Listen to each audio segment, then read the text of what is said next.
Hi friends, welcome to my channel Snigdha వంటలు. ఈరోజు recipe వచ్చేసి పానీపూరిలోకి కర్రీ అలాగే పానీ చేసేస్తున్నానండి. ఇదైతే అందరికీ ఫేవరెట్ కదా. ఇంట్లోనే ఇలా పానీపూరి కర్రీ అలాగే పానీ అచ్చం మనకు బండి మీద ఏ టేస్ట్ ఉంటుందో అదే టేస్ట్లో అయితే చేసేసానండి. చాలా టేస్టీగా ఉంటుంది. పానీపూరి కర్రీలోకి నేను లావు శనగలు కానీ బఠానీలు కానీ ఏది యూజ్ చేయలేదండి.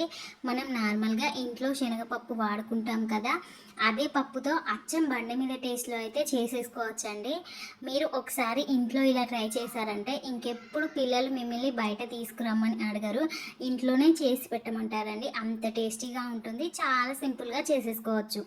ఇప్పుడైతే దీనికోసం అయితే ఒక 3 ఆలు అయితే తీసేసుకోండి.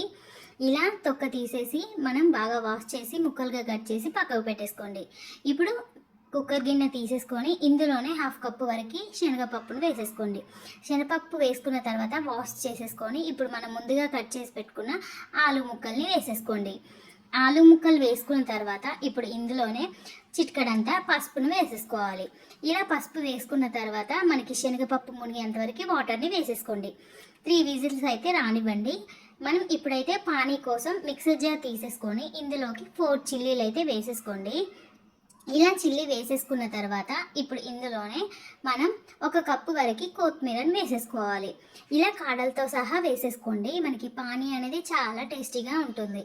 ఇలా కొత్తిమీర వేసేసుకున్న తర్వాత ఇప్పుడు ఇందులోనే 1 కప్పు వరకు పుదీనాను కూడా వేసేసుకోవాలండి. ఇలా పుదీనా వేసేసుకున్న తర్వాత ఇప్పుడు ఇందులోనే మనం చిన్న ముక్క అల్లంని కూడా వేసేసుకోండి. ఒకవేళ మీ దగ్గర అల్లం ముక్క లేకపోతే ఒక 1/2 టీ స్పూన్ వరకు అల్లం వెల్లుల్లి పేస్ట్ వేసేసుకోండి, సరిపోతుంది. ఇప్పుడు ఇందులోనే మనం 1/2 టీ స్పూన్ వరకు ఉప్పునైతే వేసేసుకోండి. ఇలా ఉప్పు వేసేసుకున్న తర్వాత ఇందులో వాటర్ వేసేసుకొని మెత్తని పేస్ట్ లాగా అయితే మనం గ్రైండ్ చేసేసుకోవాలండి. ఇక కారం ఏమి వేయని అవసరం లేదు, మనం పచ్చిమిర్చి తీసేసుకున్నాం కాబట్టి కారం సరిపోతుంది. ఇలా వాటర్ వేసేసి మనమైతే మిక్సీకి తీసేసుకోండి. ఇలా ఇప్పుడు మిక్సీకి పట్టేసుకున్న పేస్ట్ని మనం ఒక గిన్నెలోకి అయితే వేసేసుకోవాలండి. ఇలా వేసుకున్న తర్వాత కొంచెం చింతపండు రసాన్ని వేసేసుకోండి. ఒక 2-3 టేబుల్ స్పూన్ల వరకు చింతపండు రసాన్ని వేసేసుకోండి. ఇలా చింతపండు వాటర్ వేసుకున్న తర్వాత ఇందులోనే మనం వాటర్ అయితే వేసేసుకోవాలి. గిన్నె నిండుగా అయితే వాటర్ని వేసేసుకోండి. మీకు సాల్ట్ తక్కువ అనిపిస్తే సాల్ట్ని అయితే వేసేసుకోండి. మనకి కారం ఏమీ వేయనవసరం లేదండి. మీకు నచ్చితే గరం మసాలా పౌడర్ లేదా చాట్ మసాలా పౌడర్ ఏదైనా వేసేసుకోవచ్చండి. నేనైతే ఏమీ వేయలేదు. ఇలా వాటర్ని అడ్జస్ట్ చేసేసుకొని మనం పానీ అయితే రెడీ అయిపోయింది, పక్కకు పెట్టేసుకోండి. ఇప్పుడు మనకి 3 విజిల్స్ అయిపోయేసరికి మనకి ఆలు అయితే ఉడికిపోయి ఉంటుంది కదా. మనకి 3 విజిల్స్కి పప్పు అయితే ఉడకదండి, జస్ట్ ఆలు మాత్రమే ఉడికిపోయి ఉంటుంది. నేను తర్వాతకి ప్రాసెస్ ఉంటుంది కదా అనేసి ఒక 3 విజిల్స్ మాత్రమే పెట్టేసుకున్నాను. ఇలా 3 విజిల్స్ అయిపోయిన తర్వాత ఇప్పుడు మనకు కర్రీ అయితే రెడీ చేసేసుకునే టైం వచ్చేసింది. 3 మీడియం సైజులో ఉన్న టొమాటో ముక్కల్ని కట్ చేసి వేసేసుకోవాలి. ఇప్పుడు ఇందులోనే ఒక మీడియం సైజులో ఉన్న ఉల్లిపాయని ఇలా ముక్కలుగా కట్ చేసి వేసేసుకోండి. ఇలా ఉల్లిపాయ ముక్కలు వేసేసుకున్న తర్వాత ఇప్పుడు ఇందులోనే రుచికి సరిపడా ఉప్పునైతే వేసేసుకోండి. ఇలా ఉప్పు వేసేసుకున్న తర్వాత ఇప్పుడు ఇందులోనే 1.5 టీ స్పూన్ వరకు కారాన్ని వేసేసుకోండి. ఇలా కారం వేసేసుకున్న తర్వాత ఇందులోనే మీరు చాట్ మసాలా గరం మసాలా ఏదైనా వేసేసుకోవచ్చండి. నేను మొన్న మిల్ మేకర్ పచ్చళ్ళలోకి చేసేసుకున్నాను కదా, ఆ మసాలా అయితే 1 టీ స్పూన్ వరకు అయితే వేసేసుకున్నానండి. ఇలా వేసుకున్న తర్వాత ఇప్పుడు వాటర్ని వేసేసుకోండి. ఒక చిన్న టీ గ్లాస్తోని 2 టీ గ్లాసుల వరకు అయితే మనం వాటర్ వేసేసుకోండి. ఇలా వాటర్ వేసేసుకున్న తర్వాత మొత్తం ఒకసారి అయితే కలిపేసుకోవాలండి. ఇలా మొత్తం పప్పునంతా కలిపేసుకోండి. ఇప్పుడు మూత పెట్టేసుకొని మనకి ఇంకొక 2 విజిల్స్ అయితే రానివ్వండి. మనకి 2 విజిల్స్కి పప్పు అనేది చక్కగా ఉడికిపోయి ఉంటుంది. 2 విజిల్స్ వస్తే సరిపోతుందండి. ఇలా 2 విజిల్స్ వచ్చిన తర్వాత మనం ప్రెషర్ అంతా పోయిన తర్వాతే మూత తీసేసుకోండి. ఇలా మూత తీసి చూస్తే మనకి పప్పు అయితే చక్కగా ఉడికిపోయింది కదా. మళ్ళీ ఒకసారి అయితే గరిటెతో పప్పును కలిపేసుకోండి. కన్సిస్టెన్సీ అనేది మనకి ఫస్ట్లో ఇలానే ఉంటుందండి, తర్వాతకి చిక్కబడిపోతుంది.